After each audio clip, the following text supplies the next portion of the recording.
Unemployment claims remain high as the coronavirus continues to grip the U.S. economy.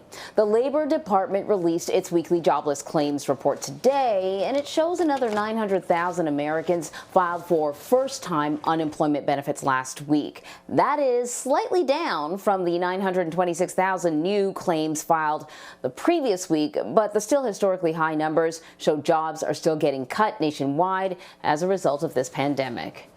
So it all comes, of course, as stocks continue to rise. Yesterday, investors placed more bets on additional coronavirus-related economic relief from the new Biden administration. For more on this, let us bring in Melissa Armo. She is the founder and owner of the Stock Swoosh and joins us now to make sense of these numbers. So, of course, the first kind of umbrella question is, what are the factors driving these numbers?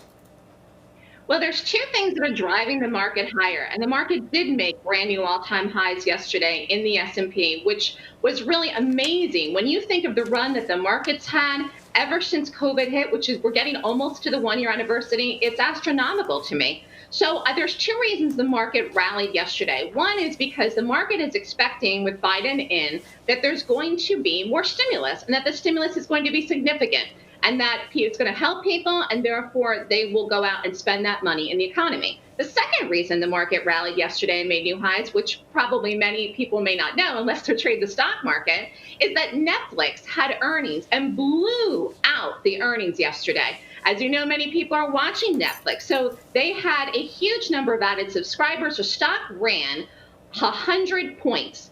That is a huge move for the stock. That made brand new all-time highs. That sector, Amazon, Netflix, all that sector, that moves the market, and so that lifted the market. And again, today we're flirting with the highs. So people are investing their money in the market, and one of the reasons is they're optimistic that things are going to improve. Yeah, the markets are continuing their upward trajectory, Melissa, as you know, and it just reminds me of the fact that President Trump, the former president, often claimed that the minute that his successor took office, the market would crash. Obviously, we're not seeing that, and I never expected that we would. But let me ask you, so that's the market. What is the current state of the U.S. economy? You mentioned the stimulus. How is that going to revive the U.S. economy? Well, the stimulus is a big, big rollout. I don't know if they're going to get all of it passed, to be honest with you. There are so many things involved with spending money. The question is Congress going to pass it?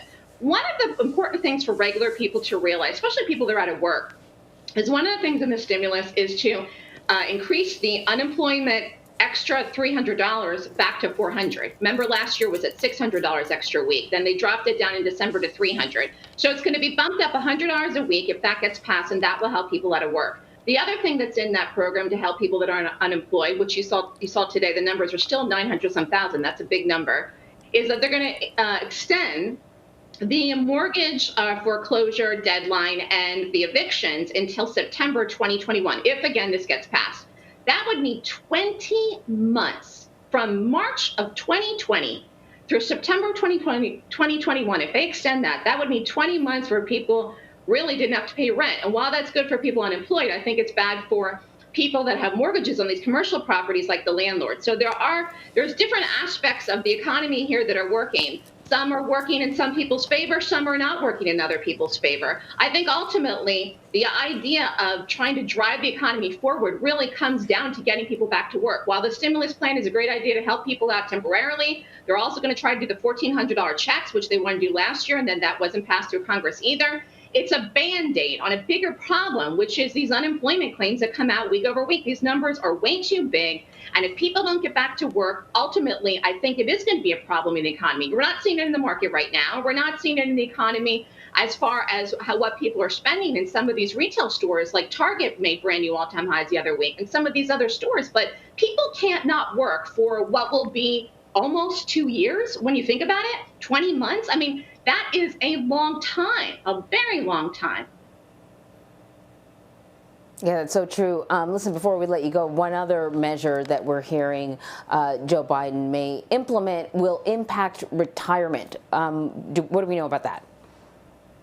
Well, as far as retirement goes and what people should be invested in, just like Vlad was saying, the market's mostly bullish over the whole life of the market. for a very short period, remember this was a long, long time ago, back in the downturn when the bank collapse happened in 2008 into 2009, then the market was bearish, but we quickly rallied ever since then. The market, most of the life of the market is in an uptrend and will remain in an uptrend because there's a lot of IRA money, 401k money, long-term investments where people have the retirement savings in the market. If people are looking to invest, though, I would focus for the retirement on specific stocks like Netflix right now. It's a great example. That stock is flying. My target on Netflix is 700. That's 100 points from where almost it closed yesterday. But don't think the stock can't do it. The stock was over 700 6 years ago, back in 2015, before the stock split. So I would focus on specific stocks, even for retirement investments. And if you don't know what those are, and if you're not a trader or investor, and if you can't read a stock chart, then get with your financial advisor to say, listen, I don't want to put all my money in the S&P. I want to divvy it up. Maybe you put some in Apple. Maybe you put some in Amazon. Maybe you put some in Target, like I said, which was another strong stock. Stocks that are